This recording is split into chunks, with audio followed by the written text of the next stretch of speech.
In today's lesson, we will learn about the chemical properties of amino acids.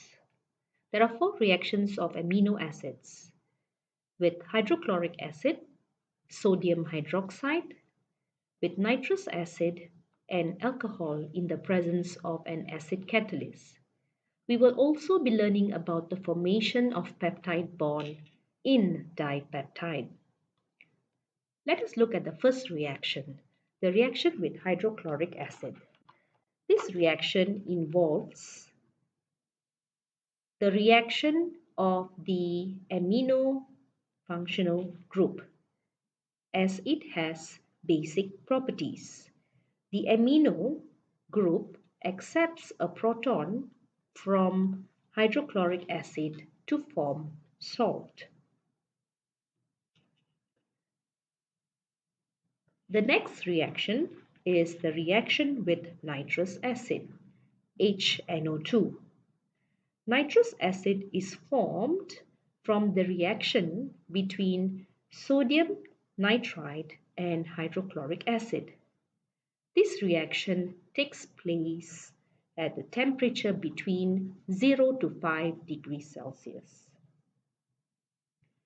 The amino acid reacts with nitrous acid to form a diazonium ion. The ion is unstable at temperature between 0 to 5 degrees Celsius. Therefore, it will release or eliminate nitrogen gas to form a carbocation intermediate. Further reactions with water produces 2-hydroxycarboxylic acids. Reaction with chloride ion produces a halocarboxylic acid. And the elimination of a proton produces alkanoic acid. Let us take an example of a reaction with nitrous acid.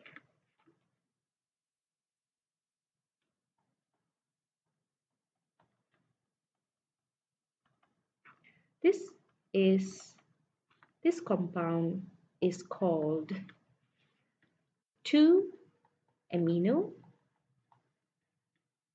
propanoic acid.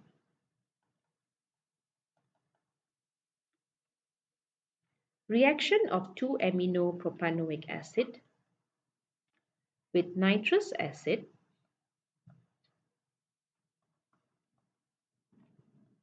will produce a diazonium ion.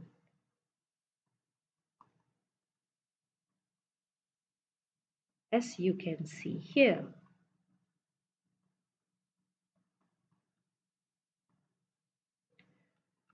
The diazonium ion is unstable and therefore it will eliminate nitrogen gas and form a carbocation intermediate.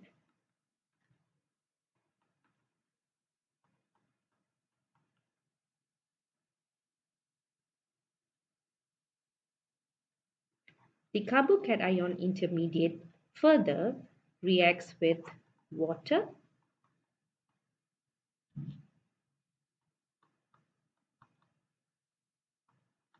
to form 2-hydroxy propanoic acid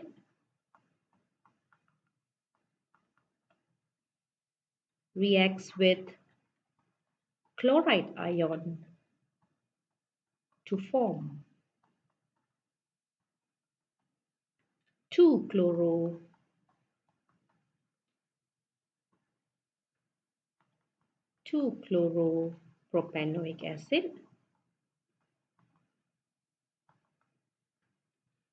and also eliminates proton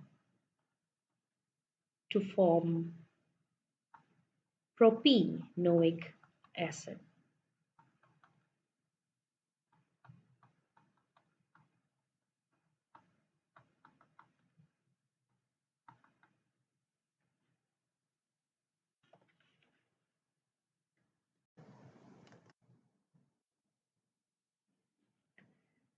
The third reaction is the reaction with sodium hydroxide.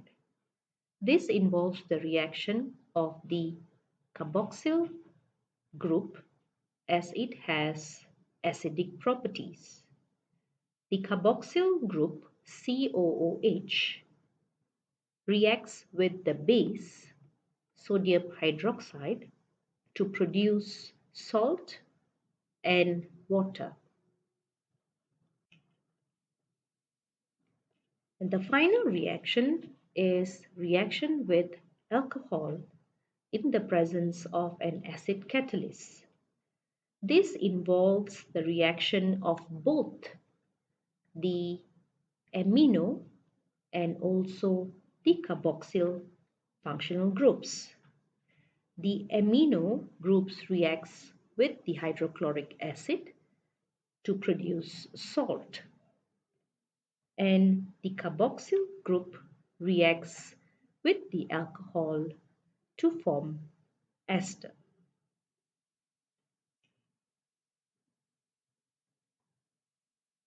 Finally, we are going to learn in this chapter about peptide bond.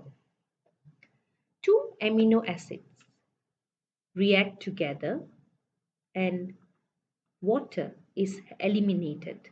This is an example of a condensation reaction. Peptides are amino acid polymers in which the individual amino acids unit are linked together by amide bonds or called peptide bonds. Two amino acids form dipeptide, three amino acids form tripeptide, 15 to 30 amino acids form oligopeptide, and more than 30 amino acids form polypeptide. Let us see how the formation of a dipeptide is formed. What you need to do is you will need to arrange two amino acids side by side. By convention, the nitrogen terminal, the N terminal with free amino group is always written on the left, and the C terminal with the free carboxyl group is always written on the right hand side. Here, a water molecule is eliminated.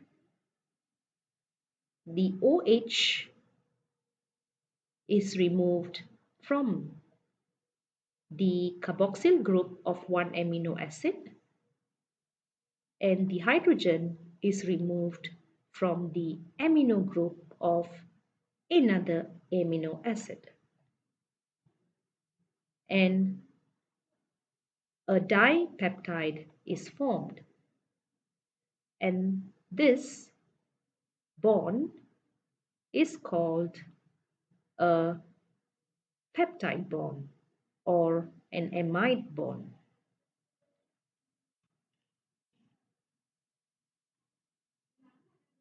Let us look at an example of this question. Write the structural formula of dipeptide with the following sequence: SERALA, serine and alanine. These are the short forms of the amino acid. I have serine on my left hand side and I have alanine on my right hand side.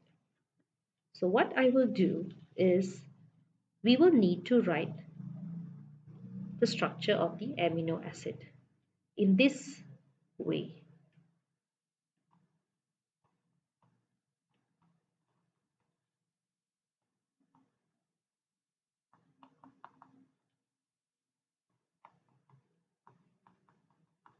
This is serine, and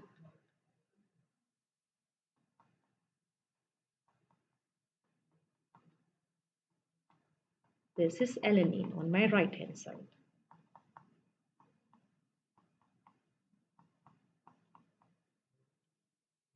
Here, a water molecule will be eliminated, the OH from the carboxyl group of one amino acid and the hydrogen from the amino group of another amino acid. Here, the peptide bond is formed, or called the amide bond.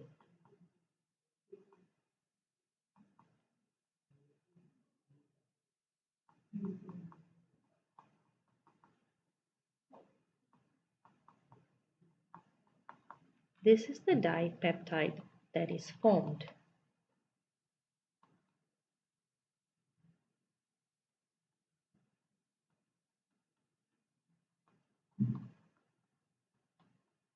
This is the dipeptide that is formed, and the peptide bond is labeled here. This is the peptide bond,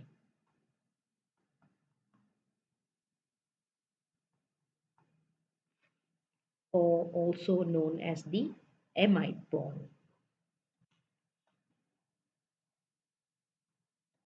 That is all for the chapter of amino acids. Hope that this video has helped you to understand this chapter. Thank you.